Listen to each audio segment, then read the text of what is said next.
নমস্কার বন্ধুরা, অজিত গপ 23 ইউটিউব চ্যানেলে আপনার স্বাগতম জানাই। চ্যানেলটি যারা সাবস্ক্রাইব করেনি বন্ধুরা, চ্যানেলটিকে সাবস্ক্রাইব করে দেবেন।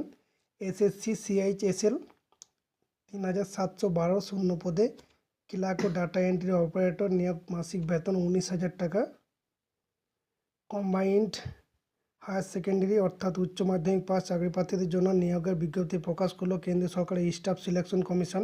এই বিজ্ঞপ্তির মাধ্যমে ক্লার্ক, এলডিসি ও ডাটা এন্ট্রি অপারেটর ডিও পদে কর্মী নিয়োগ করা হবে।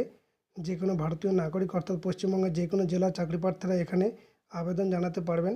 পুরুষ ও মহিলা উভয় চাকরি প্রার্থীরাই আবেদনযোগ্য। আবেদন পদ্ধতি, বয়সসীমা, শেষ তারিখ ইত্যাদি বিস্তারিত তথ্য উল্লেখ করা হলো আজকের এই প্রতিবেদনে। পদের নাম clerk, LDC, data entry operator D O. মোট শূন্যপদ 3712টি। শিক্ষাগত যোগ্যতা, আবেদনে ইচ্ছুক চাকরি প্রার্থীদের যে কোনো স্বীকৃত শিক্ষা প্রতিষ্ঠান থেকে